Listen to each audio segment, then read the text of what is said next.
Well, hey there, all you beautiful Texans. Welcome back to the James Show. It's News Talk 820 WBAP, now on FM at 93.3. Hey, welcome back to the big show. Glad to have you on board. Happy New Year for those of you who were off yesterday and you missed it. You know, I wanted to try and have a nice, chipper, happy start to the new year, but a couple terror attacks kind of get in the way of that. And by terror attacks, you know, it meets the literal definition of terror attacks. It was acts of violence or intimidation with a political agenda attached to it.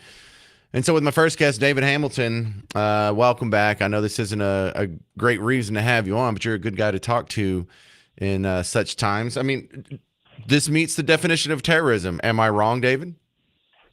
Well, it was rather clear to most of us that this was a terror-related, especially, as you said, the other day when you find an ISIS flag in the back of someone's truck. That's probably a good indicator. I guess the lesson we learned is if you don't know, don't say. You had a little snippet where spokesperson talked about all the conflicting messages.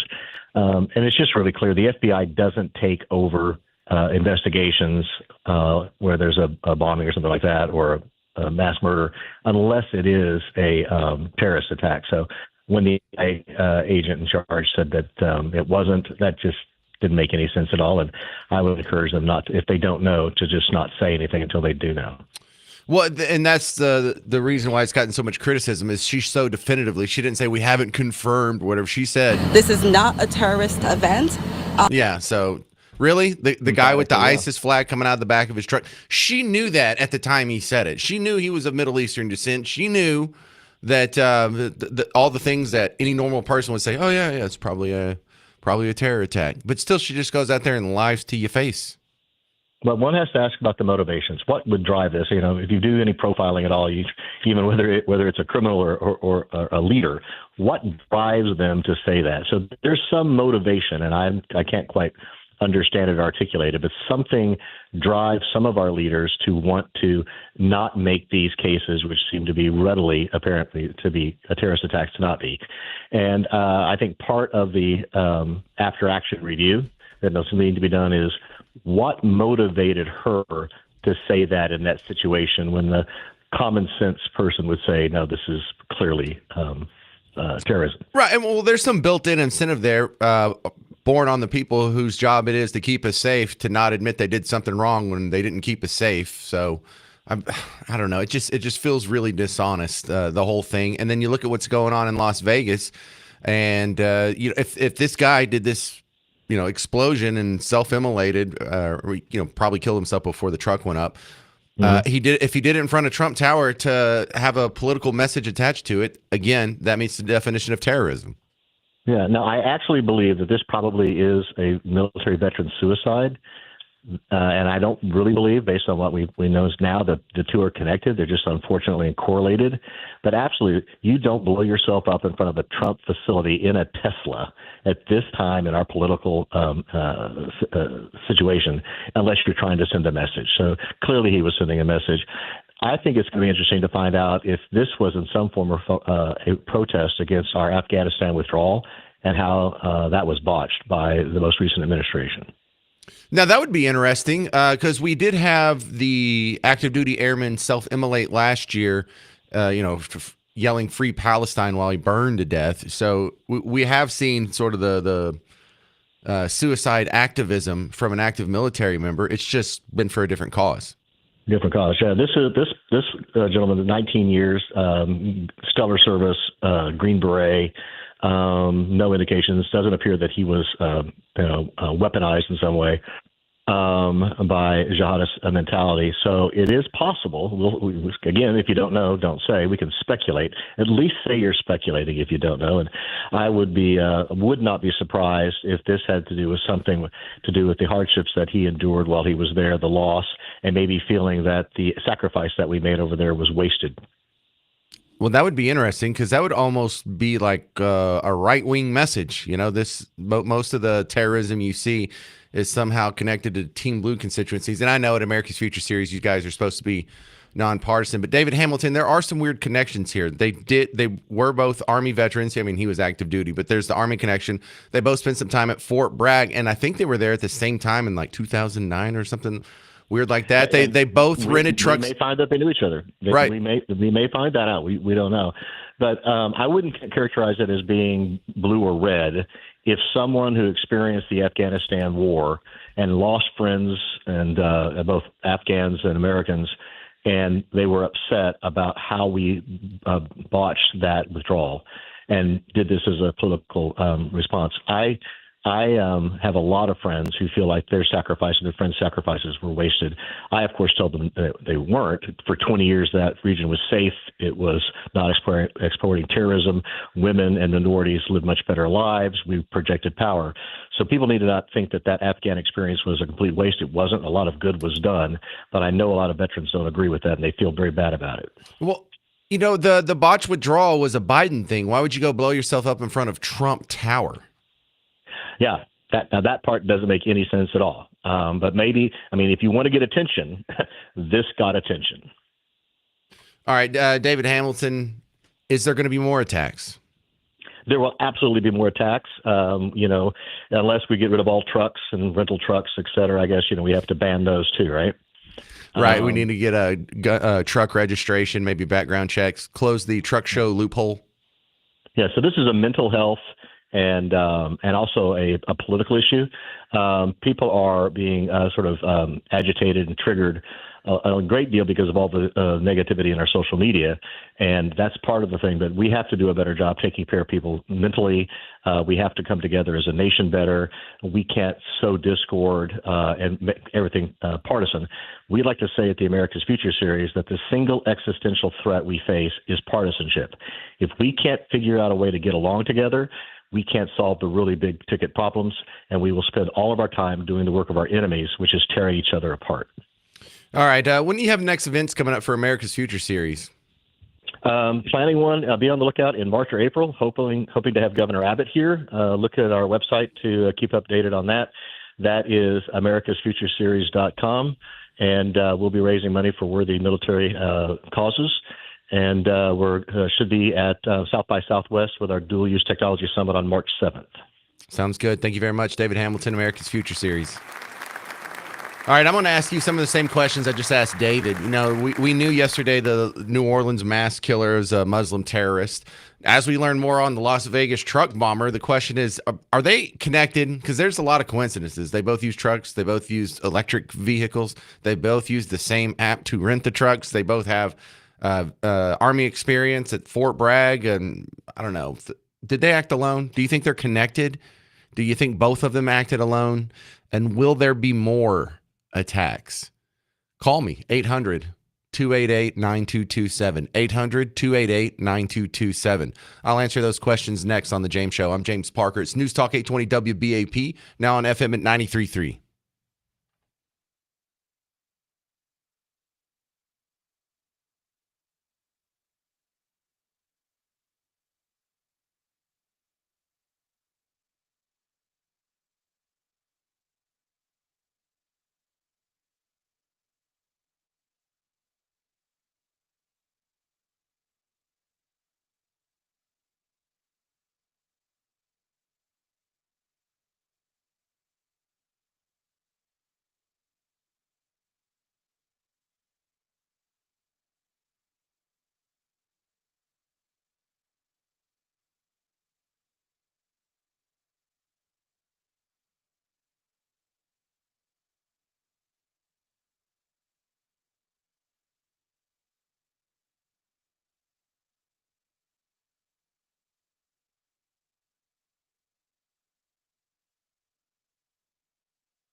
Hey there, welcome back to the James Show, News Talk 820 WBAP, now on FM at 93.3.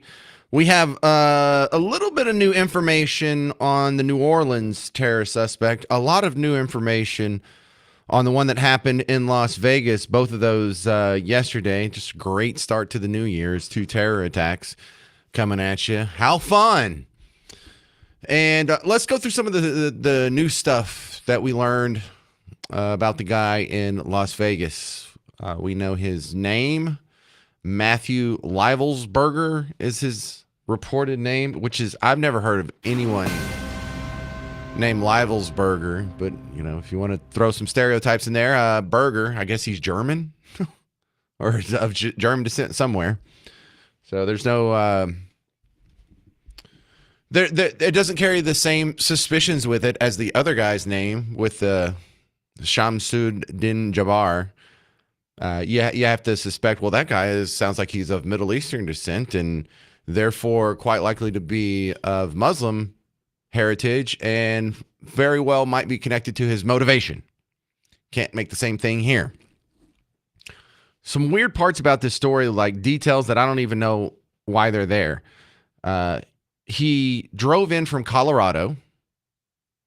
He got in a couple of guns on December 30th, 2024.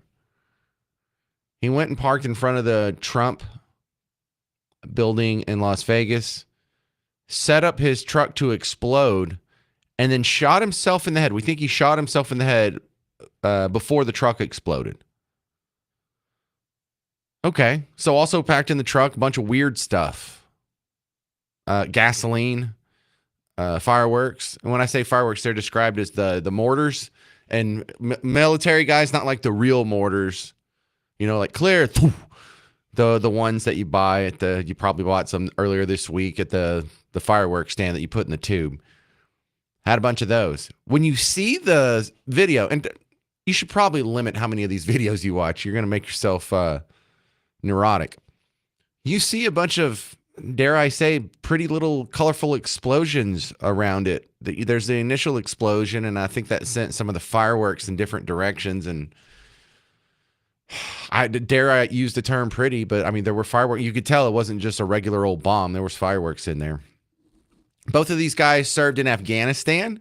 They were there at the same time in 2009, but we do not have confirmation or really any details on whether or not they knew each other.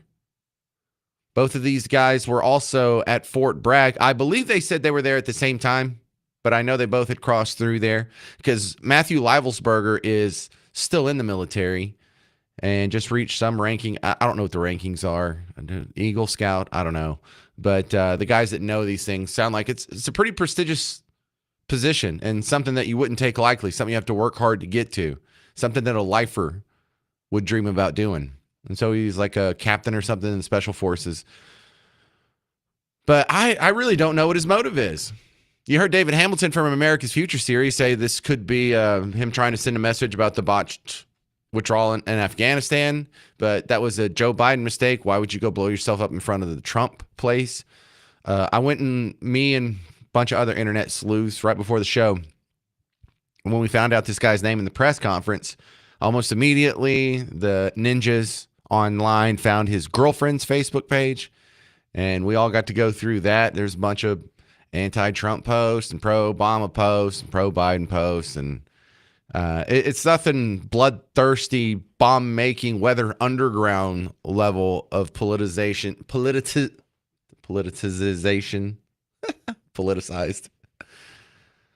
But she was dedicated Team Blue. Did she radicalize him? Was he one of these people? Was this politically motivated? Why else would you do that in front of Trump Tower on a holiday? So I know very little about this guy's motivation. You and I and everyone pretty much knows why the Shamsuddin Jabbar guy did it. We've seen quite a few other people with the similar motivations do it, even recently, like 14 days ago, not even, in Germany. But it's happened here before. Waukesha parade. There was the other one at the Bastille Day in Nice, France, where the guy ran through the crowd and killed like 100 people. Yeah, we've seen this before. This isn't really anything that new. Terror attacks pop off. And if it doesn't happen with the truck, that still happens where like the San Bernardino Muslims went and shot up their Christmas party. The Muslim terrorists went and shot up the Pulse nightclub. That was sold to you as an anti-LGBT attack, but it was really a Muslim guy who was upset about Obama's foreign policy in Syria because, he was pro-ISIS too. There's a connection there. So whenever they tell you this guy's a lone wolf or he acted alone, now he's part of a larger movement. He's part of actually a pretty worldwide movement that's, he's part of a community of about 1.8 billion people. But let me give you a couple of sound bites that I think you need to hear. Number one, listen to CNN just lament the fact that people are calling this a terror attack. Right. I mean, I've sadly covered too many tragedies like this, and it struck me because normally you don't come right out of the gate and label it a terrorist attack or not. Yeah, you do. Juliet, Immediately. you say That's we're looking into all possibilities because it's so early. You don't really know. No, we knew. And there are these explosive devices. This suspect. Right. Remember. This was said last night. So she knew that the guy showed up with an ISIS flag flying out the back of his truck. She knew it was a man that was clearly of Middle Eastern descent with a very Muslim-sounding name. And a 30 minutes worth of investigation by the people on the ground had the answers for everyone. We all know what the motive is. We all know that to identify him as a U.S. Army vet and U.S. citizen is quite dishonest, or at least it's disingenuous, I should say. You're taking two aspects that kind of sound like sort of Team Reddish and acting like that's his motivation. Meanwhile, if you said he was of Middle Eastern descent, it was a Muslim of Middle Eastern descent, everybody knows, oh, okay, so this is a Muslim terrorist attack. You just can't put the two in the same sentence. Anyway, let her continue because her guests are just as silly too. This was CNN last night. Shot at police, hit 2 police officers, 10 people are killed, more than 30 in the hospital. I mean, this is horrific, Juliet. How do you see this? Yeah, I just think the mayor made a mistake. Let's just, in some ways move on. It has to be clarified. I do not think she should have come out. You actually saw the people behind her sort of flinch. She was speaking as a politician and as someone who governs the city, that this was terrorizing. It was terrible. It was terror for those there. But we are now in the investigation and prosecution stage. The mayor of New Orleans made a mistake. This is what the mayor of New Orleans says, that she said was a mistake. You tell me if this was accurate or not. Good morning. First of all, we do know that the city of New Orleans was impacted by a terrorist attack. That's wrong? She made a mistake? No, she was accurate, CNN. And by the time you have this conversation last night, you already know when you're saying this on CNN that there was an ISIS flag flying out the back. You already know that this guy's been radicalized. You already know what the ideology is behind him, why he did it, who he did it for. And you're still trying to pretend? That is so dishonest. Like, why can't we sue people like that for fraud? Maybe that should be the question. 800-288-9227. 800-288-9227. Who is more accurate? LaToya or Aletha Duncan, the FBI lady? This is not a terrorist event. Oh, really? FBI? That's what they said. They came out. Remember, when Aletha Duncan from the FBI said that, she knew about the flag. She knew his name. She knew his background. She knew he's of Middle Eastern descent. She knew he was a Muslim. She knew it was a terror attack when she said that. And now you have the FBI saying, well, we currently believe the suspect acted alone. Well, you know what? Don't buy it for a second. You're lying. I have to assume you're lying. I would be an idiot to see how you treated all of us yesterday, and you came out, and she said that more than 3 hours after it happened, came out and straight up lied to all of your faces. Why? Well, she doesn't want her. It doesn't fit the narrative. Remember, they've been warning you about white rural rage this entire time. They've been worried. They've been warning you about the fascists and the Nazis that are coming for you, and they're dangerous and they're violent, and you need to be scared of them. That's why you have all these people crying in their TikTok and shaving their head, and they think the world's going to end. They think they're going to be put in camps. The Handmaid's Tale. Meanwhile, we do actually have terror attacks, and what's one of them? Oh, one of them's against Trump Tower. Obviously not Team Red. What's the other one? Oh, an angry Muslim taking a shot at people partying. Yeah, obviously not Team Red either. 800-288-9227 if you have any comments on that. Because the big question is, are they linked? Is there going to be more? I'd like to hear from you. 800-288-9227. Coming up next, you'll hear from RT Trevino. Gas prices are dropping, and he says they could probably drop a little bit more this year. Get ready for some good news on The James Show. I'm James Parker. It's News Talk 820 WBAP, now on FM at 93.3.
Are we going to have to do something about electric vehicles now? We've been subsidizing our own deaths. Maybe if we had just stuck with the good old gas vehicles, we wouldn't be in this situation. I'm kidding. I'm sure that's just a terrible coincidence that both of the trucks used in the terror attacks yesterday were electric vehicles. But you know what? It's always a good time to get caught up on what's going on with the world's most precious commodity, oil. Back on the James Show, RT Trevino from the Crew Truth. Welcome back to the James Show, sir. Good to have you back on. Oh, thank you guys for having me. Happy New Year to you and all your new listeners out there. Well, I'm glad to have you on because I actually get to talk about some good news for the first time this year, and that's gas prices. Gas prices are down. That's pretty good. What's going on, and will they go down even further, RT? You know, a lot of individuals out there do see us averaging about $2.50 this coming year at the gas pump across America. I know here in North Texas, I think we're averaging about $2.80 right now. And with our next administration, President Biden coming into office with his drill baby drill, I do see us being more friendly to the industry, and I see more regulations being cut and removed, and that red tape being removed so that we can get back to business as usual, and most importantly, get this economy back on track. So let's talk about the rules that are changing. There was sort of a freeze on new drilling on federal lands. So we're kind of behind schedule. Are we still going to have a dip in production because we weren't able to poke holes on a regular basis for the last 4 years?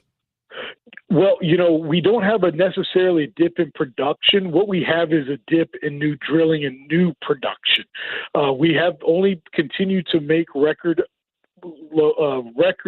amount of oil every month during the Biden administration. We are the number one producer in the world right now. However, globally, we are at a major shortage globally of oil in reserves. And so that is something that we need to work on. We need to get some federal land open up in Alaska and in the Gulf of Mexico, because the only two things that can really tip the price of a barrel of oil is OPEC and the production in the Gulf of Mexico. Well, let's talk about our competition, because the two biggest other oil producing regions have a lot of geopolitical conflict right now. We're talking Russia and the Middle East, and it seems like just a couple of events that are not like unlikely to happen. They're possible, could really have some convulsions in the oil market. Are we ready for something like that? You know, unfortunately, what happens in the Middle East and in Russia, we can't control. And the price of oil, we would see a major change in the price of oil if some horrific catastrophe were to happen. I mean, we've already seen a spike from the horrific acts of terror that have happened here in the United States in the last 48 hours. So, you know, unfortunately, if something were to happen, we would see a major change in that price. Right now, OPEC seems very happy where the price of oil is at, and Russia just quit producing or sending natural gas to Ukraine, so they're going to find other ways to sell that natural gas to other individuals across the world. That's bizarre. So what would happen to the oil industry if we merged with Canada? That's been a topic that we've been giggling about on the James Show the last couple of weeks, but there's a lot of oil that crosses that border. That's correct. And one way that we could really benefit would be from the Keystone Pipeline getting completed. That would be roughly a conservative estimate of 800,000 barrels of oil a day once at full production. That would replace the Iranian oil that's already on the market today once hopefully President Trump adds new sanctions back to Iran. So that would be a positive there. And if we could ever actually work out a good deal with Mexico, we could be a very, very strong player as a group to battle the price with OPEC and other nations. All right, RT Trevino, I'm going to tap into your oil field experience here. In the opening of the Beverly Hillbillies, the legend is that he was shooting at some food and he shot the ground and oil came up. Is it possible for you to shoot a big enough gun into the ground that oil could pop up? I love that. You know what? I'm sure somewhere, somehow, one day we could. But, there are very many talks back in the day that the Indians used to talk about lakes of fire, and it's coming back to prove that those lakes of fire were probably pits of oil that had come up above the ground. Yeah, we've had tar pits. Naturally does rise. Yeah, so oil naturally does rise to the top. It just takes millions of years. So maybe it's not just a clever song. Maybe it's not a myth. Maybe it's a legend. Thank you very much, RT Trevino. What's going on the Crude Truth podcast? Oh, yes. Thank you for asking. We've had on some phenomenal guests to end out the year. We actually talk about Canada and Mexico and the United States with an episode I just got done doing with the former land commissioner, George P. Bush, and Texas president of the Texas Alliance of Energy Producers, Carr Ingham, about what kind of measures we could see there and how the new Department of Energy, Chris Wright, is really going to just shake things up here with the Trump administration. Well, if y'all are looking for more, like international experts in the oil and gas field, Hunter Biden has gotten those jobs before. He'd probably be a good guest for your show. He knows a lot, apparently, because he made millions of dollars doing it. Just throwing in some jokes there. Thank you very much, RT. Thank you, James. Have a good one, and Happy New Year and successful 2025. Yeah, Happy New Year to you, too. That's RT Trevino. You can find him. He's an oil and gas expert at Pecos Country Energy, but he does a good little podcast called The Crude Truth. Go check that out if oil is your bag. Coming up next, I have some new evidence that just keeps being unfolded by the hour here on the two terror attacks that happened on New Year's Day, the one in New Orleans and the one in Las Vegas. I'm asking you, are we about to have another one? Did both of these just happen and then it's done? Or are we going to see a series of these continuing as we go along? 800-288-9227, 800-288-9227. I'm James Parker. It's News Talk 820 WBAP, now on FM at 93.3.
Hey there.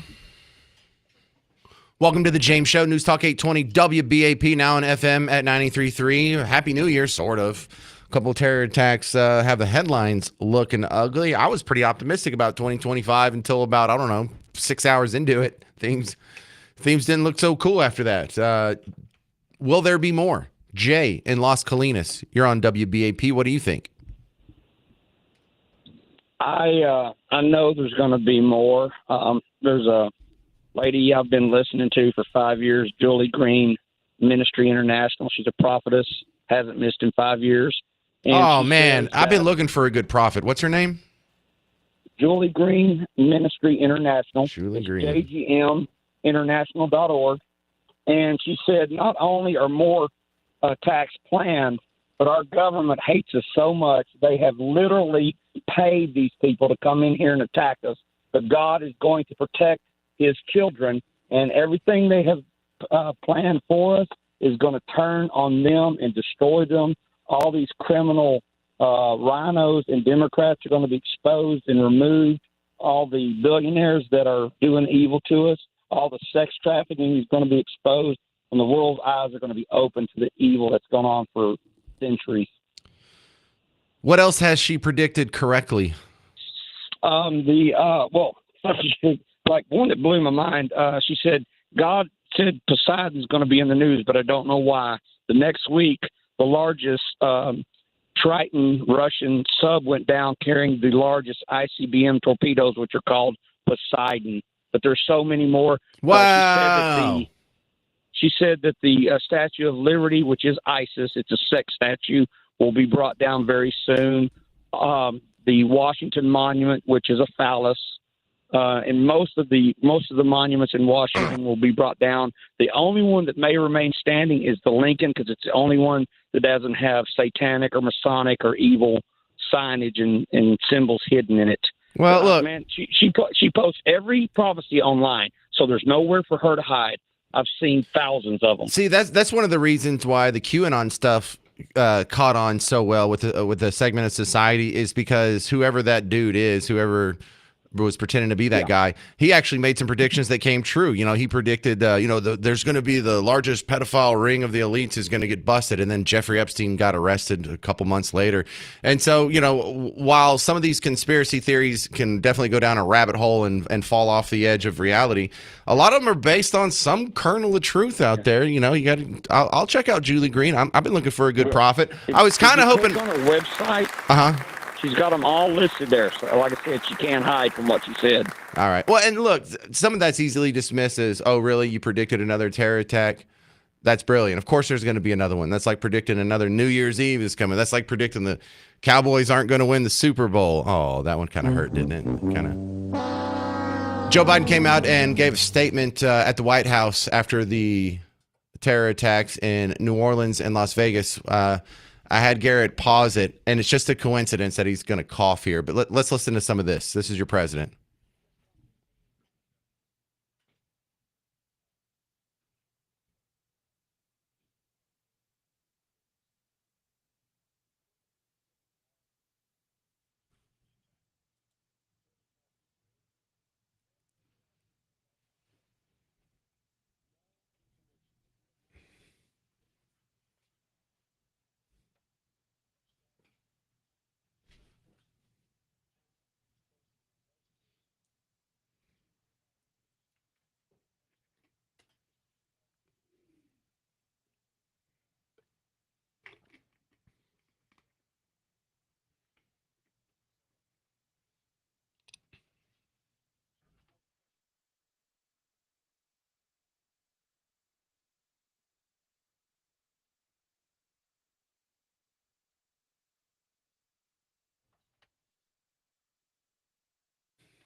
All right. We'll hit pause here. If he takes some questions, we'll listen to it. If he says anything that I think you'd be interested in, we'll be sure to pass it along after the news update here. 800-288-9227 if you have any comments, thoughts, predictions on the 2 terror attacks that happened yesterday. Will there be more? Are they connected? There are some weird connections here. I don't know if these guys knew each other, but we'll go over it coming up on the James Show. And also, we're going to talk to an immigration attorney talking about this idea. The next question I'm asking you is if there's a mixed family. Some people are saying, well, they should deport the illegal anyway. And if the family wants to stay together, well, maybe they can go with them. What do you think about that? 800-288-9227. I'm James Parker. It's News Talk 820 WBAP, now on FM at 93.3.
Well, hey there, all you beautiful Texans. Welcome back to the James Show. It's News Talk 820 WBAP, now on FM at 93.3. Yeah, I know. Good to see you, too. Happy New Year, all that good stuff. Let's go. All right, my next guest is coming back on the James Show, Hector Quiroga. He is an immigration attorney. And Tom Homan, the guy who is the border czar elect, he's not elected. He's not technically the border czar, but he's going to be in about 2 weeks or so. He's doubled down on his plans to deport people, even if they are in a mixed household as it stands right now. Is that going to happen? Will that play out? What are the rules about that? Let's ask an immigration attorney. Hector, what are the rules about deporting someone who's in a mixed household? Okay, so what is interesting is that this is already the law, and it's been standing the law, and it has already happened quite a bit, actually, in the Biden administration. So there's not really a whole lot of change here. I think it's more of a scare tactic. Now, the rules are this. When you have a child that is a United States citizen, this person may or may not have a defense to stay in the country if they've been in the country for more than 10 years, and they have some sort of extreme hardship or what is a clean criminal record, an immigration judge may grant them the ability to stay. Now, if they just deport them quickly, then they would sort of destroy that defense. So that's the concern there, is that the government is going to move too quickly. But technically speaking, there is a defense that can be applied. So what's the rules right now if you're an illegal immigrant and you get married to a United States citizen?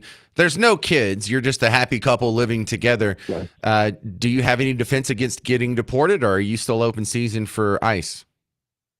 Well, under that scenario, you still are open, right? You are on the contract undocumented. Now, if your spouse is a United States citizen or a lawful permanent resident makes a petition, there is a process in which they can go to get lawful status. Now, that process may take 3-4 years. It's taking forever to get those things. But there's a defense there. But you will have to go through that marriage. However, if you don't start anything, you're definitely fair game for ICE to detain you and may even initiate deportation. All right. So what happens if here's the hypothetical I'm thinking about, Hector, is I've married an illegal immigrant. She gets deported, and I'm like, heck, if she has to go, then I'll go too. Can I just go to Mexico with her? What does Mexican law say about me just going with her? Correct. So in that case, you can choose to go. Now, we worry about that immigration, right, on that country. Can you live in Canada, for example? Can you live in Mexico or wherever you're going to? You have to go through that immigration process, which typically are more open to this type of thing, but you could choose to go to live with your spouse in a different country, which is the issue with the children. If the child is a citizen because they were born here, what the government asks them is to go with their parents to live in that country until that child turns of age, and then they can come back as citizens of the United States. The child, the parent may or may not be able to do it unless they figure out their immigration status in the U.S. Yeah, but what would my status be like? So I go, I marry an illegal, she gets deported. I say, heck, I'm going to go to the Yucatan with her or whatever. Could I get a job? Could I buy a house, get a mortgage, get a loan, get a rental? No, typically not. You have to go through the process on the Mexican authorities to give you lawful permanent residence over there, which is a time. Now, you could go in the meantime as anybody with a U.S. Citizenship or U.S. passport could visit Mexico as a tourist, but you can't really reside there unless you have the proper paperwork, and that will take a while if you are able to do it. Oh, okay. When I go visit family in Mexico, right outside of the town that we go is it looks like a subdivision, and it's all Canadians and Americans there. And I learned that when you retire, you can get your Social Security check in Mexico. They don't care. They'll direct deposit it. They don't care where you live. And so a lot of people take their meager savings and try and stretch their dollars by going, to a lower cost of living. What does that immigration process look like? Yeah, there's a lot of what we call expats. And so through our office in Mexico, we do that, which is help out individuals who want to live in Mexico with their savings for the U.S. And there's a process to do it. It's not that complex, but there is a process in which you can get your proper paperwork, and now you can buy land and you can do anything over there, and they like it because you're bringing investment into those areas. Yeah. Do they have like a retirement visa? Is there a special program for that? There's a special program for individuals who are going to be retiring in Mexico and in those areas. Yeah, That's cool. I was surprised at how popular it was. You know, I mean, very popular. Yeah. yeah, I know there's like 300 million Americans, and I just saw, you know, a few thousand of them living in a subdivision. But look, it looked like a nice little subdivision. And if people want to stretch their income or just to do something exotic for a few years, I thought that was a pretty cool option. That's right. That's right. And the dollar, right? The U.S. dollar is well paid anywhere you go. So it helps. It helps quite a bit, especially in those years of retirement. They stretch them, as you said, pretty far. All right, Hector, anything other illegal immigrants need to know that's going to change here in a couple of weeks when the regime switches out? Well, I think we just have to be prepared to have an immigration lawyer on dial, just to know, have the documents. If you started a process, have the documents that the case is pending. If you don't have documents, then try to get them. Try to make a filing. At least have your record ready should it be needed. But I think we just have to prepare for that and see what comes out of it. All right, Hector Quiroga Law Office. How do they contact you outside of WBAP? That's just QuirogaLawOffice.com. That's QUIROGA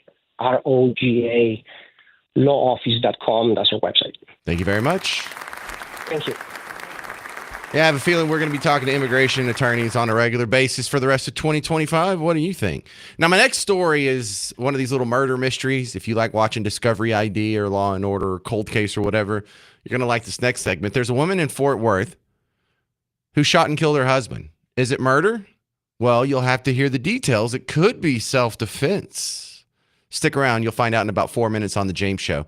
I'm James Parker. It's News Talk 820 WBAP, now on FM at 93.3.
Hey there, Happy New Year. Welcome to the James Show, News Talk 820 WBAP, now on FM at 93.3. Welcome to the big show. For our next story, we're going to go out to Fort Worth, and we're going to have a chat here, because I want to hear what you think on whether or not this is a justifiable shot. It's East Fort Worth, where 121 kind of juts out of 820 there. What is that, Trinity? What was the name of that road right there? Trinity something? Yeah, Trinity Boulevard. 820 and Trinity Boulevard. The neighborhood that's just to the east of there, Lakes River Trails South. I mean, it is just right down from River Trails Elementary, if you know where that's at. Nice little neighborhood. This is not a rundown slum. I mean, these aren't giant soaring mansions. But it looks like a place where you don't normally see murders. And I don't know what the past is on this couple. I don't know if they have been in fights before. I imagine this was not their first argument. And I also imagine this isn't the first time it's escalated into something physical. But the details on this have me thinking, like doing the chin rub, like, Because what happened here is we have the guy that got shot, got in an argument. Wifey goes in the bathroom, locks the door. He forces his way into the bathroom, and he gets shot. Now, Fort Worth police are investigating the incident. We don't have any charges that are filed as of, when I check this out on WFAA.com. The only thing that we've learned here is that they were getting divorced. They were in the process of getting divorced, but they were still living in the same house. Jeepers. I wonder why it wasn't working out. So this is a story that is really dependent on a few variables here. I imagine if it was reversed, there would be a little less sympathy, and rightfully so. Why would a man have to shoot a woman that busts in the bathroom? Is he really fearing for his life? Is lethal force absolutely necessary to protect himself from his little wife? But in this situation, maybe this is a justified shot. Officers responded to the shooting call around 1 o'clock yesterday morning. So someone made it about 1 hour into 2025 before police showed up and found his body. And this is that's a tough way to start the year, but I think I'm okay with this shot. If you're a wife and you have an abusive husband and things are escalating, you grab a gun and you go sit in the bathroom.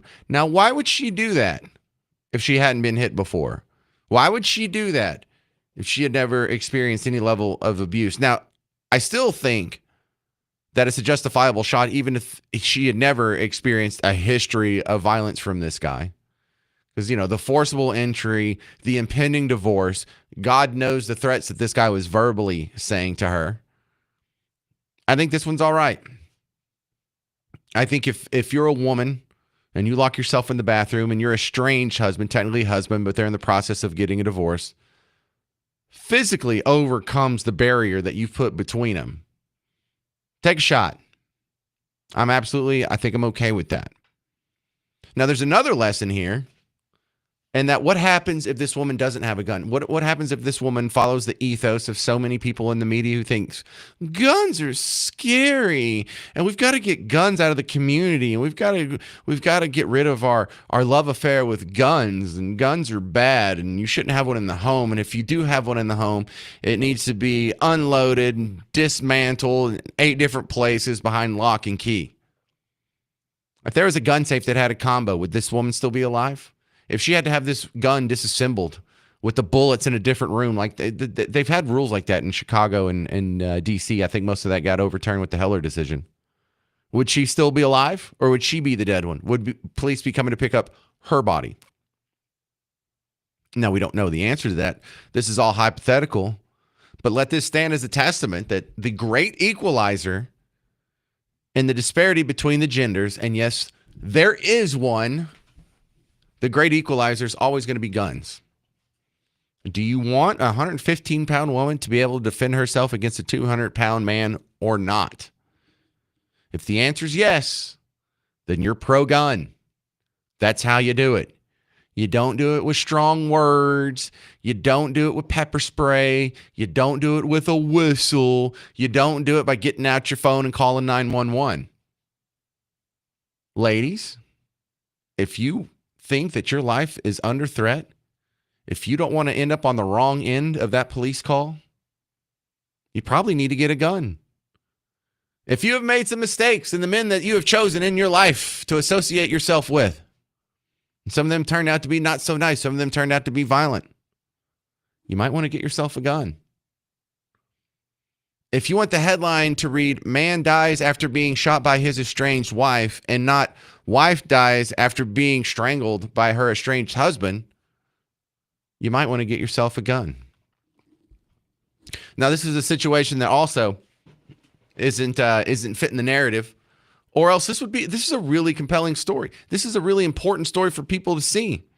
This is an important story for people to see on both sides of the issue. Number one, it's great for women to see, hey, if you're really worried about being protected, if you're really worried about your safety, I know that you're so scared that you had to shave your head and swear off sex, and now you're going to be turned into Handmaid's Tale, and people are going to try and put you in a nun's habit and seize all the fertile wombs of America. If you really think we are falling into a Christo-fascist patriarchy dystopian future, wouldn't you want to get yourself a gun? And also, this is a great story to highlight for the other side, for all the guys out there. You get so thrown up in a fit of rage that you have to punch a woman. You get so thrown up, you are in so little control of your emotions that you can be drawn to a level of anger where you would harm the woman you married. Didn't you kind of, make some vows in front of God and family and everybody that you would love her and protect her for the rest of your life? You keep fooling around like that, you're going to get yourself shot. Hitting a woman is not just morally reprehensible. It doesn't just make you a disgusting human being. It can also make you room temperature. And that's a more effective deterrent against female violence than any PSA or lecture from Rachel Maddow or ABC After School Special or any of those Netflix shows where men are evil. And it's a fun paradox that you live in right now.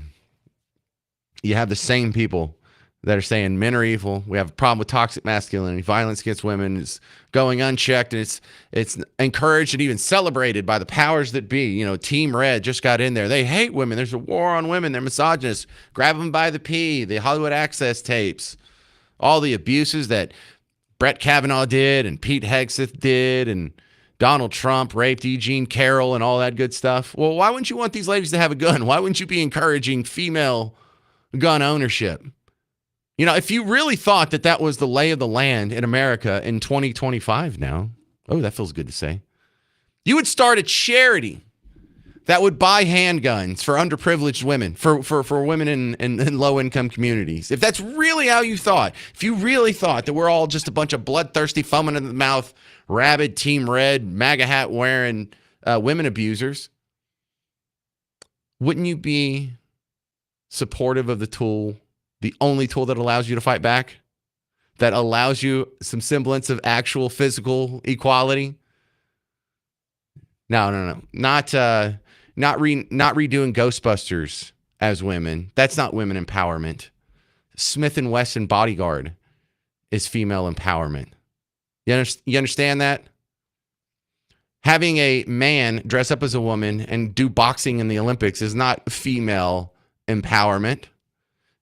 Being able to work the slide on a 9mm, take the safety off, and end the abuser that's coming at you, that's female empowerment. Where are you at on this one, feminists? Where are you at on that one? You just want people to shave their head and swear off sex? You don't actually want them to be safe? You don't actually want them to be able to defend themselves? You don't actually want them to be equal when it comes to physical confrontations, which is always the last resort in the animal kingdom, which you can't deny we live in? I love stories like this. Well, James, isn't it kind of sad that a wife shot herself? Yes, I wish the marriage had worked out. They lived happily ever after, and they were a wonderful couple, and they had beautiful kids, and they built the castle, and they called it Camelot. But there's going to be bad people out there. There's going to be marriages. People are going to make mistakes. You know, if you're not one of those people, we're the lucky ones. And if that's my daughter, I want her to have a gun. If that's my sister that's being beat up by the husband that she's trying to get divorced from, I would prefer for her to have a gun. And it's not fun. I don't celebrate the fact that she had to shoot him. That's going to be a horrible nightmare that she's going to be living through for the rest of her life. But you know what? It's better than being dead. 800-288-9227. 800-288-9227. Boy, the stories that they choose to promote and the ones that they choose to bury. It's real dastardly stuff, isn't it? Coming up next, we're looking at the... Okay, I got it. Coming up next, we're going to talk about this story I found where there's a lot of restaurant chain bankruptcies, and we've seen a few of these fall off over the years, but we're expecting quite a few more in 2025. So is your favorite restaurant chain going to go away? We'll talk about that with Nick Neonakis, who's been on the show before, who helps companies, do such things. He's in the restaurant industry. But, I look back at the restaurants that go away, and for a lot of these, there's a reason they went away. And they didn't even have to do anything bad. It's just some other company comes in and does it better. But I do miss some of the old ones. Like I remember Mr. Gaddy's used to be everywhere, and I don't think it's out of business. But where did that go? I miss that. There's a Mr. Gaddy's, one. I think there's one Ponchos left. I was the only guy who liked Ponchos. Me. I think my mom liked Ponchos too. It was all the chili rellenos. I looked it up the other day. There's one Bennigan's left. Did you know there's still a Bennigan's? It's in like Aurora, Illinois. And it was the first one. And when the whole thing went bankrupt, a bunch of, I don't know how I got saved. Some money and interest came in and just bought the whole thing for like $1. The intellectual property or whatever. I think there's just still one open. I think there's one Blockbuster still open too. So, yeah, we lament these things like, oh, it's so sad that Radio Shack's gone away, or oh, it's so sad that Fry's have gone away. It went away because we stopped going there. You understand that? When like your favorite restaurant closes, it's because we stopped going there. You just like the nostalgia of it. So I love the creative destruction. I would just like to see where it's going. We'll talk about that coming up next on The James Show. 800-288-9227. 800-288-9227. I'm James Parker. It's News Talk 820 WBAP, now on FM at 93.3.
Hey there, welcome to the James Show, News Talk 820 WBAP, now on FM at 93.3. Welcome to the big show.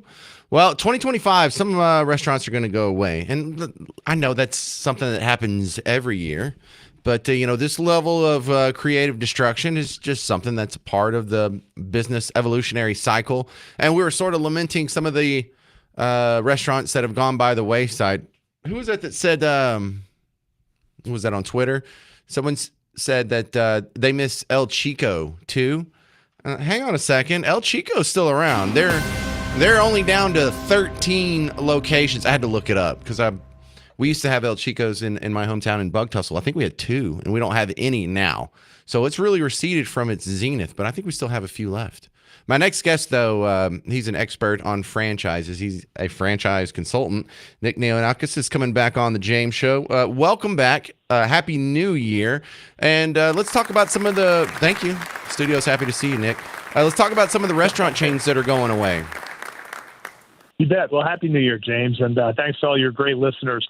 You look at last year and iconic brands like Red Lobster, Buca de Beppo, Rubio's Coastal Grill, some very large franchisees of Arby's, KFC, Taco Bell, all went under. And the challenges that we had over the last couple of years with prices, whether it's labor, food, rent, have really started to take a toll. And all the companies that are still existing have gone through that desert. So they're all hurting right now. So like Arby's is like emerging out of bankruptcy or something?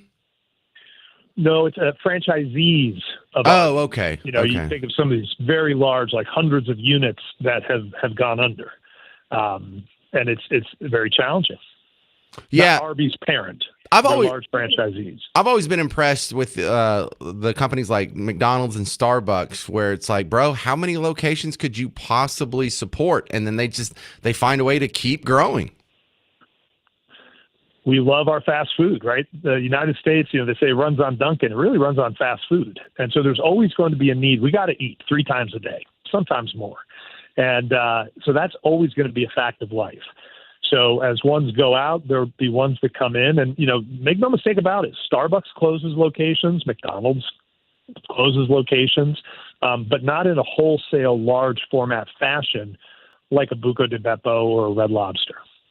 Okay, so who do you think is going to be the next big one to fall? That's a tough one, man. That starts getting lawyers making phone calls threatening me. But I would say if you take a look at the ones that went out of business in the last year or two, their contemporaries are going to be facing the same pressures that they did. And so that's where, people are keeping a very close eye on chains that have a lot of employees. If you need 50, 60, 70 employees to run a business, think about what your labor costs look like. If you need a large format restaurant to do your business in, 5, 6, 7,000 square feet, you've got a lot of overhead, and that really starts chopping away at the bottom line. If you've got a very varied menu, you're selling lots of different food items. Maybe you're not selling all of them all the time, but you need to keep them all fresh and in stock. Your food prices are starting to hit you really hard. So these are the kinds of ones that you want to just take a real close look at. Well, I look at a good example is Red Lobster. It collapsed recently. They've always had the same amount of staff. They've always been focused on that little narrow genre of seafood. What changed in the last few years after decades of success? Price of seafood went through the roof. Labor rates went through the roof. And those two things really crushed them. You start getting states like California mandating a minimum wage of $20 an hour for fast food workers. And that really takes a huge net bite out of the bottom line. That's what's changed. Yeah, and people don't at me. I know there's still some Red Lobsters over, but it was a famous bankruptcy, and then some of them got swooped in and saved. The other question I have about 2025 is, which ones do you think are going to do the opposite? What's going to be the new big breakout chain? Because, like 10 years ago, we didn't have Raising Cane's everywhere. 10 years ago, we didn't have In-N-Out Burger everywhere. What's the next one? Think about Raising Cane's and In-N-Out Burger. Simple menus done well. People love their favorites. So if there's a group out there that's doing a great job of things that people like, and with an orientation towards healthy, not like vegan healthy, but it's not really terribly bad for you. Those are the ones that are going to do well. There's a company called Mahana Fresh that has a healthy fast bowls option, kind of like Chipotle. And they recently signed Kyle Kuzma from the Washington Wizards, the basketball player, as their endorser. And they've done a tremendous business because of that. Affordable food, smaller format, 2,000 square feet to put it into, don't need a ton of employees, and they sell food that people like to eat and keep coming back for. So companies like that. Another one would be like Teriyaki Madness that does a Seattle-style Asian chicken bowl. Simple stuff. Think of Raising Cane's, but with rice underneath it. Yeah, like a Pei Wei. You can go and eat several times a week. Yeah, bingo, exactly. Well, look, and Yep. that's my next question too. Is we have an awesome fast food chain for most genres of food. We got the American burger thing covered. We have the Pei Weis and Panda Express for Chinese food. Of course, Taco Bell and 28 other Mexican food. When are we going to get a solid chain for Indian food? It's funny. I was going to say, watch some of the ethnic breakouts coming down the line. The Indian community is so powerful. 70% of all hotels are owned by people from Indian heritage. In fact, one of my companies, Franchise Journal, launched in August the Indian Heritage Month to celebrate all of the amazing accomplishments of this community. And there are a number of smaller QSRs that are focusing on Indian food. They're owned by Indian Americans. And I think you're going to start seeing that being more and more prevalent. Yeah, Indians, I love your food. Masala, tadka, paneer. I don't even know what this stuff is, but it's delicious. All right. Thank you very much for your insight on some of this, Nick Neonakis. Where do they find your work outside of WBAP? Well, if any of your listeners, I love what you do, man. And if any of your listeners would like a copy of the #1 selling book, The Franchise MBA, just text the word franchise to 26786. That's 26786, the word franchise, and we'll send them a copy of the Franchise MBA. It's got all kinds of information about the economy, about franchising, about businesses, and it's my gift to all of your awesome listeners for a very happy new year. I like the sound of that because I want a James Show small business owner to take his business and blow it up, get like 100 locations, and then go public and cash out on the IPO and then share some of that money with me. Let's do it. Yeah. And if you have a business that you want to franchise, reach out to us. We've got an entire team of people that can analyze it free of charge. And James, you can be the celebrity endorser. How about that? Yeah, no, that was the whole point. I'm not really concerned about their success. I just need more advertisers is kind of what I'm going for. All right, thanks. There's Nick Neonakis. Coming up next, I'm sorry to do this. We have to go back. There's some new information that came out about the terror attacks in New Orleans and Las Vegas. I'll get you all caught up coming up. 800-288-9227, 800-288-9227. I'm James Parker. It's News Talk 820 WBAP, now on FM at 93.3.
Hey there, welcome to the James Show. News Talk 820 WBAP, now on FM at 93.3. Welcome to the big show. If you have any comments, feel free to jump in on the conversation at any point. 800-288-9227, 800-288-9227. Now, the reporting on this, since this just happened yesterday, this is also fluid, and so much of this is going to be overturned by subsequent revelations. But from what we know thus far, in the New Orleans situation, the FBI says that there's no other suspects involved in the New Orleans attack. Okay, the problem is this the same FBI that came out and said, hey, this sure isn't a terror attack? That's right. We don't know the motive, but we've ruled out terrorism. This is not a terrorist event. What it is right now is their improvised explosive devices that was found. And we are working on confirming if this is a viable device or not. Yeah, well, that's not, that doesn't determine whether or not it's terrorism. If it's violence or intimidation for a political agenda, boom, it's terrorism. You knew, Aletha Duncan, when you said that there was an ISIS flag flying out the back of his truck. You knew he was a man of Middle Eastern descent. At this point, when she said that, it had already been more than 3 hours after the event. She probably already knew that he had been overseas. She probably already knew that he had been radicalized. And so we have the guy, the Bourbon Street, New Orleans attack. He's being classified, depending on what platform you look at, as a U.S. citizen or a U.S. Army vet, or both, a Army vet and U.S. citizen, which is not the determining factor, not like the defining characteristic you should be using. Oh, really? He ran through there because he was upset about what he learned in the Army? No, he's a Muslim terrorist. He's a Muslim terrorist. That's who attacked. Not a U.S. citizen, not a U.S. Army vet, a Muslim terrorist. See, when you add that information, you actually get to add in the ideology that inspired him to do the horrible act, the actual motivation, the motive behind the attack. It's a much better descriptor, especially in this situation. So what we have is his brother. We're now, according to the New York Times, lives in Beaumont, and the New York Times supposedly talked to him. Abdur Jabbar. He's only 24. His brother that ran through the crowd yesterday, Shamsud Din Jabbar, 42. Check this out. This is the piece I wanted you to hear. The brother says they were raised Christian, but his brother, Shamsud, had converted to Islam. Whoa. Well, that puts an interesting layer on it. So you have this guy who, when he was a Christian, no acts of violence. Converts to Islam. Terror attack. Now, I'm not saying that he represents Islam. I'm not saying he represents all Muslims or all people who convert to Islam turn out to be like this. But you don't see the opposite. I haven't seen the opposite. Show me the Muslim guy who converted to Christianity and then goes into a Muslim country and starts mowing people over with cars. Do we have the Christian terrorist? Do we have any Christian terrorist out there? Because we have anti-Christian terrorists. We have the trans girl that went and shot up her Christian school because it was so Christian-y and bigoted against trans people. We have the Free Palestine trans lady that went and shot up Joel Osteen's church with the explicit motivation being her anti-Christian bigotry. We had another school. What was that, in Georgia? Or no, the Madison, Wisconsin one? Another Christian school shot up? Yeah, there you go. Life Christian School. Another one shot up. How many anti-Christian attacks do we have to have here? We don't even have a word for it. Anyone use the term Christophobic with this guy? No? We don't even have a term for it. That's sort of a rhetorical question. But here you have a guy. You have two brothers. One of them's Christian, not killing anyone. The other one converts to Islam, starts killing people. You know, if we had people that were yelling "Roll Tide," committing acts of violence, like we have people yelling Allahu Akbar, committing acts of violence, we would look into the University of Alabama. We would look into that whole society, that whole culture, and be like, y'all went off the rails somewhere, and we need to do something about it. This whole Roll Tide thing, I'm tired of hearing that around a bloodbath. And there would be some condemnation for the Alabama Crimson Tide. Why not here? Why do you treat them like a special protected class? Why do you treat them different than you would treat it if it was a Christian terrorist or if it was a guy in a MAGA hat?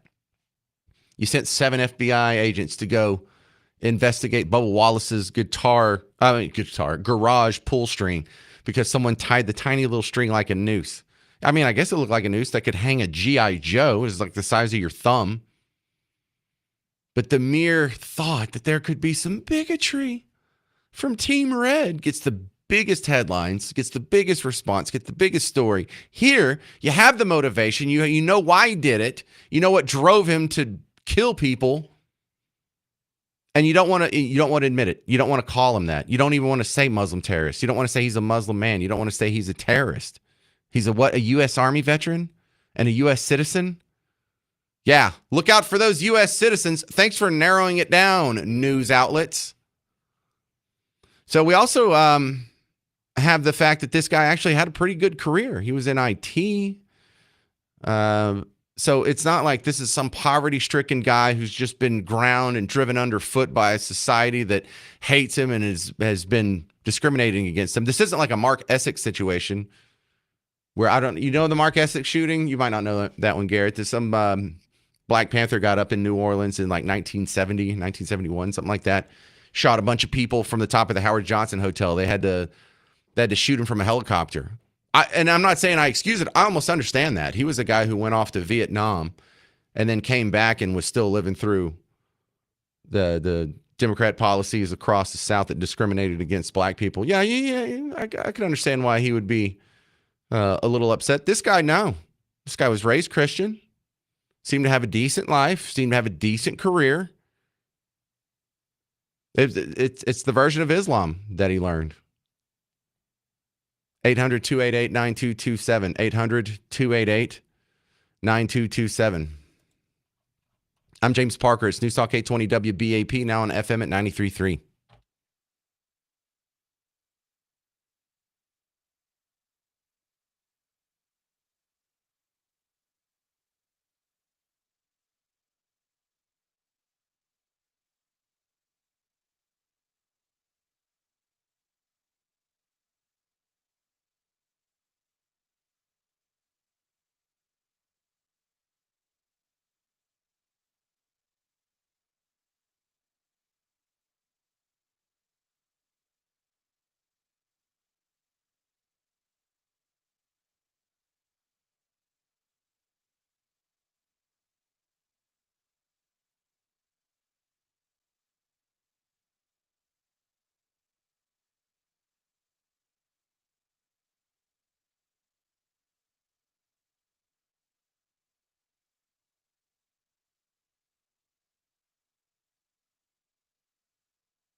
Well, hey there, all you beautiful Texans. Welcome back to the James Show. News Talk 820 WBAP, now on FM at 93.3. So what's going on with the terror attacks? Not a fun way to start the year. Not my preferred way to start the year. And then on top of that, the FBI is already being shady about it. And Lisa left the comment on Facebook. The FBI is not telling us everything. Why? Cannot even believe them. I know, because they started this whole thing with a lie. They started off their coverage yesterday. Within 3 hours of the event happening, Aletha Duncan from the FBI comes out and lies to your face. This is not a terrorist event. What it is right now is their improvised explosive devices that was found. Yeah. So now we're just learning more and more. What we learned since the James Show started is this guy was raised a Christian, converted to Islam. Now, she may not have known that at the time she said it, but what a pompous thing. How could you rule it out? If at best you didn't know, you could have taken some context clues from, I don't know, maybe the ISIS flag that's flapping out of the back of his truck. But no, the FBI is not going to be much help here. And if your distrust of them has gotten a little lower, it's probably not low enough. My next guest, Mark Herrera, an expert in crowd control. The one question that we have a lot of people asking is, how do we keep ourselves safe from a situation like this? Well, Mark, unless you're just going to stay out of crowds for the rest of your life, I don't think there's a whole lot you can do. Hey, James, first of all, thank you so much for what you do and appreciate you having me on the show. Listen, I'm going to be very fully transparent. And I pretty much, when it comes down to protecting the number one asset, and that's people, I've done probably 508 live training sessions around the world. And I believe you got to have good information, good facts, and you can't mislead the people. And that's so important. If you don't know something, don't say it, the bottom line. But how do you protect yourself during these events? First of all, there is no guarantee, James, to zero risk. Absolutely none. If I sit here and I say, yep, we can find all security measures and we can put them in place to mitigate all the risk, I'm lying to you. I'm not going to lie to you. So how do people protect themselves? Listen, we rely solely on security details and the security posture of the venue to protect us, or the facility to protect us. I'm going to tell you right now, James, and you're probably going to agree with me, I don't rely on anybody solely to protect me. So I always advise folks, listen, you have a responsibility to build and develop your own emergency plan before you go to an event. You have a responsibility to assure your safety, well-being, and your family's well-being. Know where your entry points are, know where your exits are, know and understand certain behavioral patterns that don't fit the baseline, and know where your reporting mechanisms are. And most importantly, how do you evacuate in the event that you have to evacuate? And have you tapped into all the messaging that's available regarding the security precautions that are there within the facility, the venue, or the event that would potentially help you? Yeah, and this one seems like such a hard one to game plan for, because you can arm yourself in case someone tries to mug you. You can carry a fire extinguisher in your car in case your car catches fire. I don't know how you would protect yourself, or other than just being spatially aware. How do you protect yourself from getting hit by a car in a crowd? Oh, so James, that's a great question. So listen, first of all, I have a concern about the physical security barriers and the ballers that weren't in place. That's a big concern for me. When you have an area that is going to be heavy crowd density with very slow and non-fluid movement, how are you protecting these people? And barriers, protected barriers, would have potentially done that against a vehicle breach.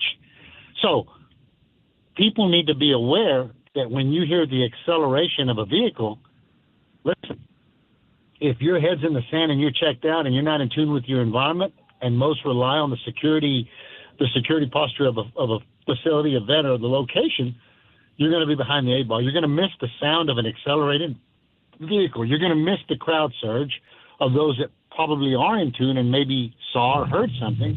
So it's hypervigilance on behalf of those that are attending the events that's critical, that's important. The added layer is the security posture. That's just a secondary layer that protects the people that are at the events. But could you have heard the vehicle accelerating? Yes, you could have, potentially. It just depends. Most importantly, though, James, could you have prevented that vehicle from entering a high-speed area by having the proper barricades in place? 100%.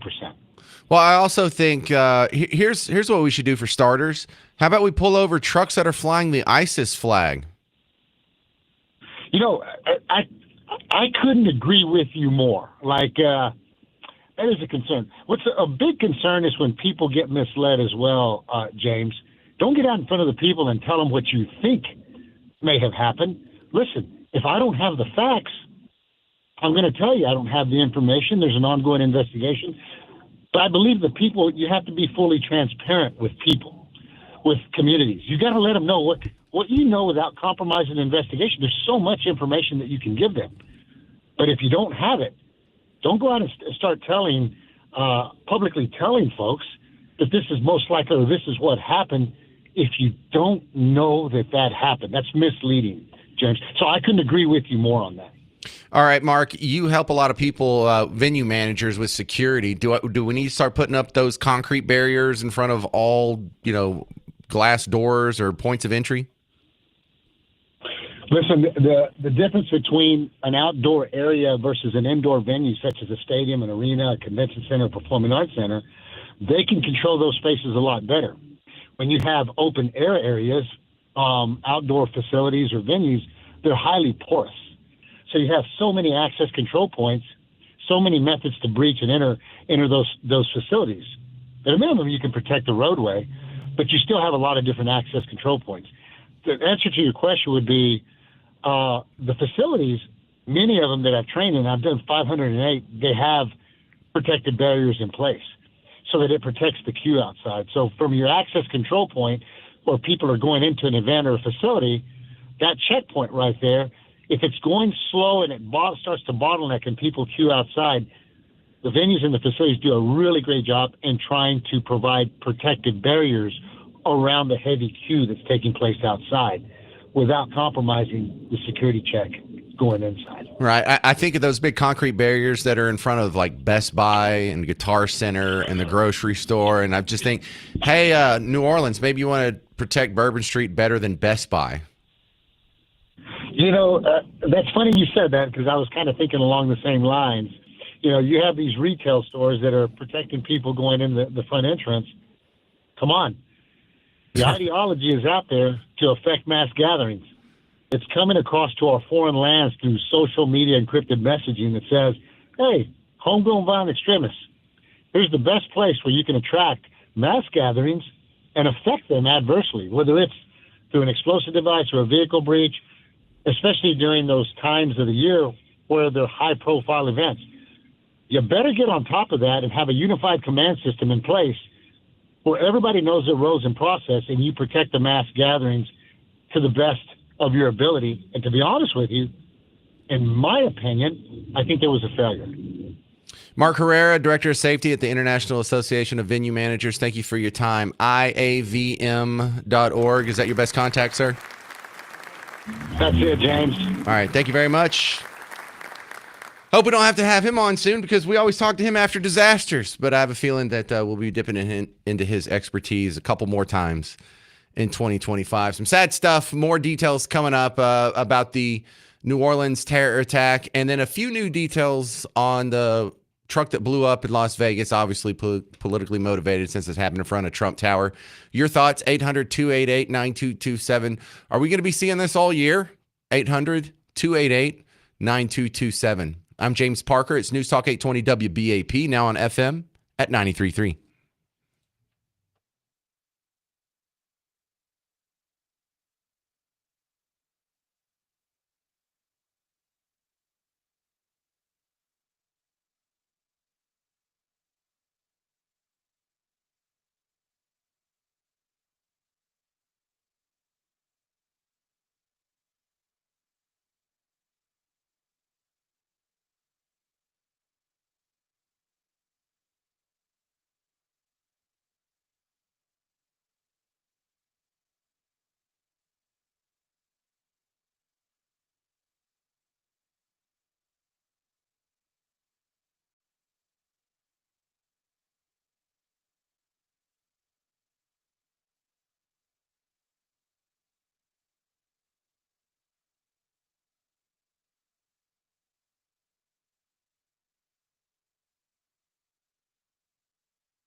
Hey there, welcome to the James Show. News Talk 820 WBAP, now on FM at 93.3. Internet sleuths, I need your help. I want to see the videos. I want to see the Shamsud Din Jabbar videos. He posted a series of videos before he did the attack.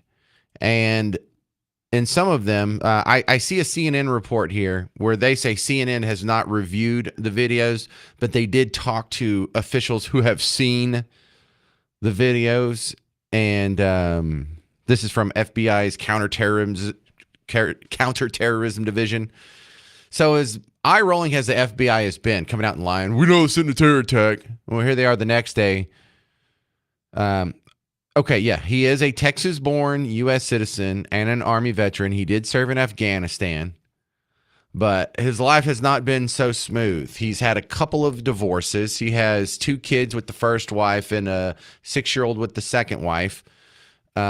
He said in the videos how he had thought about, he thought about one way that he could go out and make his splash is to kill his family and then kill himself. And that would make the news headlines and highlight the message that he wants to get out. And he says he wants to do this to focus on the war between believers and the disbelievers. Believers and disbelievers of what? Oh, that's right. His religion. This is a religious motivated attack. But he thought to himself, no, I'm changing my plans. I want the news headlines to not be about how I'm some crazy guy who killed my family. I want this to be a terror attack to where even the normal Christians out there, non-believers out there who don't submit to Islam, they will have to live the rest of their lives on edge knowing that Islam's coming for them. So there you go. He posted all these videos early before he did the attack. The time frame says that they were posted between 1:29 a.m. and 3:02 a.m. And then the attack happened at about 3:15. I saw a surveillance video. It said 3:14 a.m. on it. So there's quite a bit of planning here. We heard from the president, President Roomba, earlier that he actually had some detonators for the IEDs in his truck with him. And it looked like, this is just my guess here, I don't think he saw the crane he ran into. They had I don't know what you call it, a cherry picker, a crane. It's where you can stick a couple of people in this lift box, maybe with a camera, like a TV camera, and you can zip them up like 15, 20 feet. Well, it wasn't all the way up, but he plowed through this crowd. He had to go around the police car that was barricading the entrance to Bourbon Street, ran up on the sidewalk, hit most of the people there, barely got past where the bollards should have been, and then hit this little rental piece of construction equipment. I think he wanted to go as far as he could on Bourbon Street. I didn't think he would crash, or I don't think he expected to crash almost immediately. He didn't even make it 1 block. Thank God. And then he was going to blow up the IEDs that he had planted. I think that was the plan. So I don't know if he did the actual running over of people, crash, and then maybe he tried the button and it didn't work. So then he came out guns blazing and shot a couple cops. Or maybe in the crash, as it caught him off guard, maybe he hit his head and he just forgot about detonating it, or the cops were already there, so he whipped out his gun, or maybe he was unconscious for a second, or just maybe he lost the remote because it flew into the floorboard when he crashed. But there's a little bit more here, and it's not for nothing. Every little detail that's added that shows the level of premeditation and planning. That, you know, if you're trying to say, well, he acted alone, well, there's evidence piling up against that.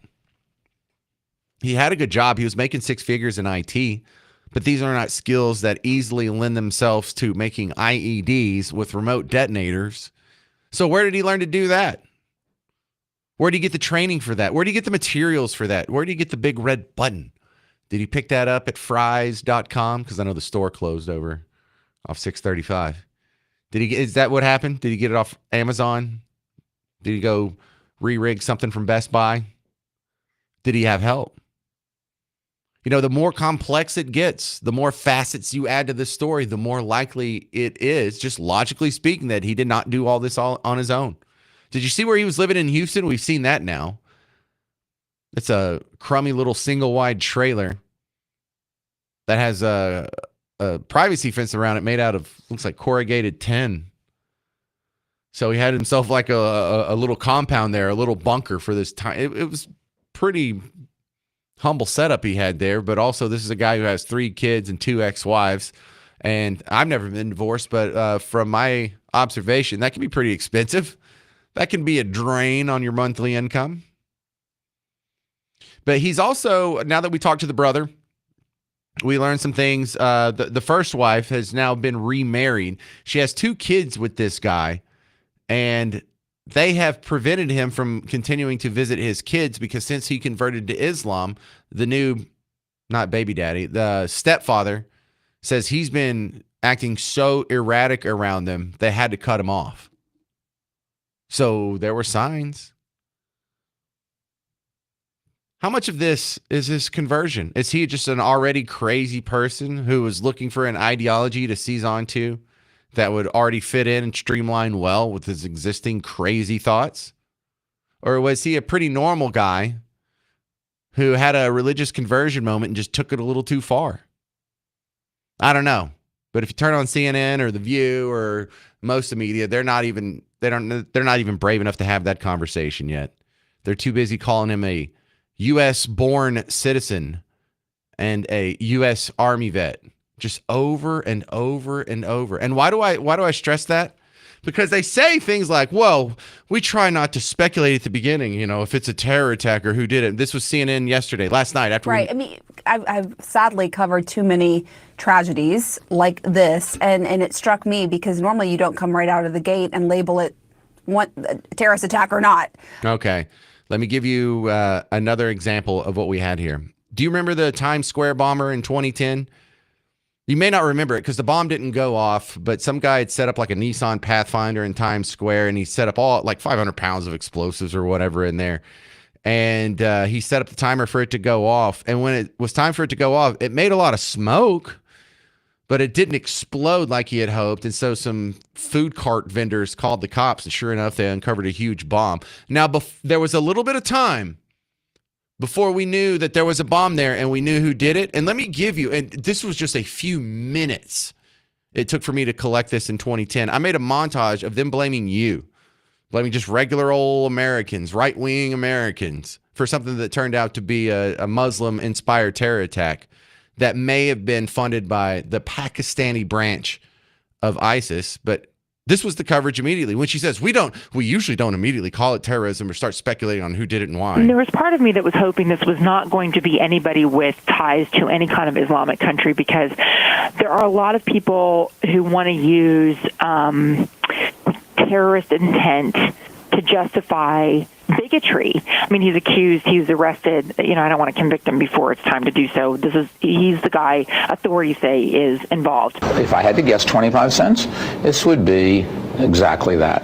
Somebody who's homegrown, maybe a mentally deranged person or somebody with a political agenda that doesn't like the health care bill or something. And if it can be confirmed that his house was foreclosed on in recent years, I mean, one would have to imagine that brought a lot of pressure and a lot of heartache on that family. And the fact is that whether the guy who did this or the people who did this were with some Islamic terrorist group or whether they were some right-wing nut group, in one sense it doesn't matter. Look, it could be right-wing domestic terrorists, but right-wing domestic terrorists tend to attack U.S. government buildings. They attack abortion clinics. They attack synagogues. First of all, how do you rule out just a right-wing attack by somebody on the right who's mad at the establishment? Oh, you don't. And you could easily find out that this was someone who was either had a right-wing agenda or was mentally disturbed. First of all, it could be a Timothy McVeigh type, but this vehicle was close to a Viacom building, which owns MTV and Comedy Central, and you have the whole issue with South Park, which Islamic terrorists were threatening to have retribution for. So all of these things have to be looked at. Yes, it could be those right-wingers. It could be the limited government people. Could be because we got foreclosed on anything but radical Islam. Anything they would speculate. They were trying to, well, this probably isn't no radical. You can't assume that. It's, probably a right winger or something like that. Yes, look out for those right wing terrorists. Look out for those angry Presbyterians with a grudge. They're always blowing stuff up and killing people. Look out for the angry Lutheran firebombing. 800-288-9227. 800-288-9227. Coming up next, we're going to talk about the importance of showing up to work on time. I know that sounds obvious, but I don't think the latest generation's getting it. You'll hear about it next on The James Show. News Talk 820 WBAP, now on FM at 93.3.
Hey there, welcome to the James Show, News Talk 820 WBAP, now on FM at 93.3. I consider myself a pretty good employee. I work hard around here.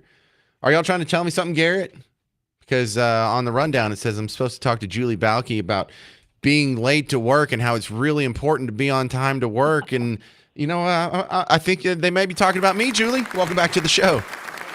Uh-oh. What generation are you? I am the youngest Gen Xer or the oldest millennial. I was born in 77. Okay. Yeah. Okay. All right. Yeah.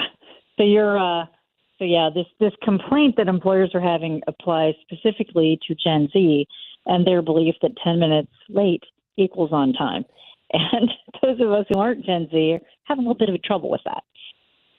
Well, I think that might just be the age because when I was younger, I was late to work all the time. And as I got older and more mature, I just got a little better with time management. And I'm really not that bad anymore. Am I, Bruce? Am I that bad? How much of this is just age related is what I'm saying. There's certainly a part of it that is. And there's also a part of it that this COVID period we went through, we really got lax on a lot of things. Clothing, maybe how we talk to each other.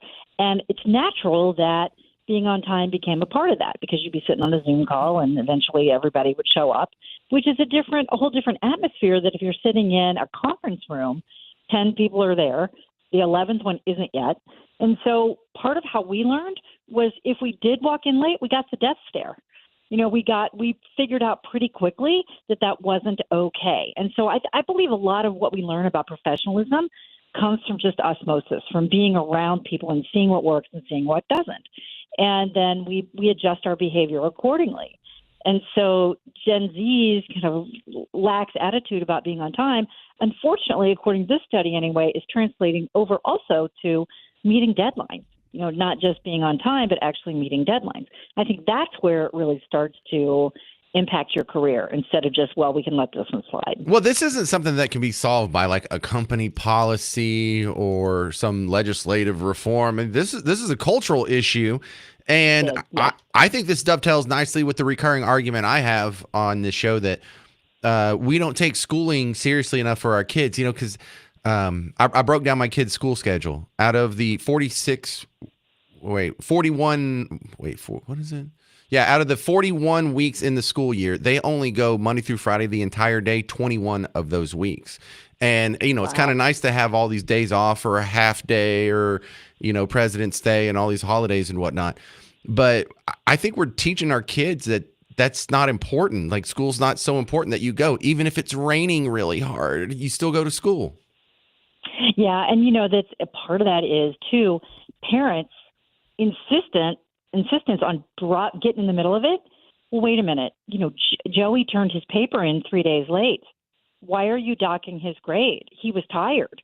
And so I think parents, in a lot of cases, are so, helicoptery that they don't hold their kids to the standards at home. And then when the schools sometimes try to do that, they call the principal or they show up and so I do think this is another symptom of the way we have made boundaries and deadlines instead of hard and fast times and dates. If you're an employer, how do you tighten this up at your workplace without looking like a tyrant? Well, the first thing, I think if you've got somebody that's consistently late to meetings, don't ever, keep the meeting going. Start on time, keep the meeting going. Most people, and don't give them the information they missed, most people will pretty much figure out fairly quickly that if you're going to be a part of a team, you have to get the same information everyone else does. When someone misses a deadline or when you say, I need this by Friday, you may want to add on to that because we owe it to the customer by Tuesday at noon, and I want time to review it. So putting reasoning behind it. This whole because I said so is really, really not working with Gen Z. And so if you want to adjust it a little bit, explain why. And that way, if I just didn't get around to it and I turn it in on Monday, I understand that not only am I potentially causing problems for my colleagues and our customers, but at a certain point, you will become known as unreliable, and then you will not get those opportunities, those cool projects, those opportunities with those great customers because you've shown to be non-trustworthy. So, Julie, I don't think I'm nice enough to be a boss. Like, luckily, I'm not a boss around here or at any of my positions, because if an underling, like if I told them to do something and they're like, why should I do this? I'd be like, because it's really expensive to fire you and rehire you and retrain a new person. That's why. This whole reasoning stuff, you people are too nice. All right, Julie Balke, real quick, I'm sure a whole lot of people listening right now, one of their New Year's resolutions is to get a promotion or to get a new job or to jumpstart their career, to climb the ladder. You're a career coach. How do they do that? You can either follow me as Julie on the Job on Instagram or TikTok. You can also check out our website where we will coach you to figure out what is your next best step and then help you put together a plan and go get it. All right, there she is, Julie Balke from the Balke Group. I appreciate your time on the James Show yet again. Happy New Year. All right, coming up next, why is Dallas spending your money to have an app for cell phone security? Is that in the jurisdiction of the nearest municipality? Does Prosper need to get an app too? Do we need to get one for Seagoville? How is this the city's job? And if you can use it anywhere in the world, what is this really for? Are they just collecting your data? Like, why is Dallas supposed to be providing you with cell phone security? This app is suspicious as hell. You'll hear about it next on The James Show. News Talk 820 WBAP, now on FM at 93.3.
Hey there, welcome to the James Show. News Talk 820 WBAP, now on FM at 93.3. You're going to think I'm making this next story up.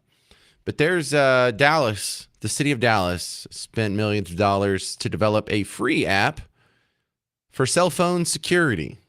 Oh, well, that doesn't make any sense. Why would that be the charge of a city to make sure your cell phone has security? So I'm not going to download this thing and put all my info in it. If you've done it, you can call in and tell me how it works. 800-288-9227. I don't get it. And I can't find an answer for it. How is this the city's job? How is this the jurisdiction of your local municipality to make sure your cell phone's safe? Wouldn't that be maybe the charge of, I don't know, Apple, or maybe the provider, AT&T, Android, Google? If they're not taking care of it, then maybe there's a tech firm like a McAfee or some other antivirus, LifeLock, something. But city of Dallas? So it already doesn't make sense. Here's the next part that makes it less believable, but it exists. This isn't just for people who live in the city of Dallas. You can use this whether or not your address is a Dallas address. You can use this if you live in Plano. You can use this if you live in Oklahoma. You can use this if you live in France. Hang on, what's going on? Why is the city of Dallas taxpayers having money taken from them to make sure some dude in France has cell phone security? This really isn't making sense. And so it has been my observation as a talk radio host of over 22 years now that whenever your local government is doing something that doesn't make sense, it's just theft. It's just thinly veiled program that is meant to have money move around so some of it can be siphoned off into nefarious purposes. And I don't understand how all of this isn't an absolute waste of your scarce taxpayer dollars. Now, that being said, I get that. You get that. Why does it still exist? Well, because who knows about this? Who knows that the city government of Dallas just flushed millions of dollars down the toilet for an app that is none of their business, completely unnecessary, whether even it works properly or not? We don't even have a report on it. I'll go ahead and cut to the chase. It's not going to do anything. It's not going to be like the groundbreaking app that all these other municipalities look at and they're like, oh, what a great job Dallas did. We should do something too. Why would they? You could just use Dallas's. But why is that our job? To make sure all the cell phones on the planet Earth are safe? No. The voters don't know. Voters don't care. The news isn't going to report it to them. The Dallas Morning News isn't going to put it the way I put it. All they're going to tell you is what a big success it is. Or if it folds in a few years, they'll be like, yep, this program folded. That's too bad. Sure was well-intended project. Maybe we can do something else to replace it. But they're not going to say, hey, whoever spent all this money, they need to be kicked out of office. If it was a city manager or if it was someone who was like a project team lead or we had a committee of people to come up with this, they're all fired. That was a terrible idea. It wasted millions of dollars in Dallas. Bad ideas mean no more job. If Mike McCarthy can still be on the hot seat after going, what did he do, 12-5 the last 3 seasons? Why don't we hold these public officials more accountable for wasting millions of your dollars? Are the city councilmen who pushed this, supported the vote, wrote the bill, got it put up to the vote, and put it all in place, are they going to get any retribution from the voters? Are they going to be punished by angry voters who are like, hey, I can't believe you lied to me about that app. That was a total waste of money. I'm never voting for you again. No, you can go, look, open your window right now, and whoever's walking down the street, just ask them what city councilman's district they live in. 99 out of 100 won't know. There's no accountability for this. They're just going to get away with it. And what's the answer? If everyone thought like me, if everyone thought like you, if everyone listened to WBAP all day, we wouldn't have this problem. And I also feel like there wouldn't be nearly as big of a problem if the Dallas Morning News wasn't just a bunch of big government Team Blue hacks and there was some accountability. If we could go back and look at all these other projects where things were promised and then they never delivered, there was some retribution, there was some negative consequences that tied to that. Maybe there would be some disincentive for people to do that in the future, but that never happens. But here's the ugly little secret. While it's quite obvious this app program is just a waste of money, it's just an excuse for them to take money from you and give it to their connected people. Some of it will go back to them. Some of it is going to their donors. Some of it is going to friends or family or cronies. So's Dart. That's all Dart is. Dart is just tens of billions of dollars has been taken from you and filtered through Dart. And they'll do the show. They'll run empty trains. They'll run empty buses. They'll do all these terrible programs like for scooters, and everything they do just turns to poo. This bike lane that's right outside of my office, 6 bikes went in it for all of 2024 that I saw with my own eyes. 6. Now, I'm not sitting here staring at it 24 hours a day, but all of these programs, every theater renovation, this whole new convention center, $4 billion of taxpayer theft is all that's happening there. It's just not as obvious as this app story is, but this app story is so obvious. Makes me want to slap myself in the forehead and be like, how do I live in a city this dumb? Because the voters don't care. Voters don't know. Media's not going to tell them. They have no disincentive not to. Well, that's a fun way to start 2025. Come back. We'll do this again tomorrow. I'm going to go put up the podcast after the show. So if you need more James Show action, go find the podcast wherever you already listen to podcasts, WBAP.com or the WBAP app. I'm James Parker. It's News Talk 820 WBAP, now on FM at 93.3.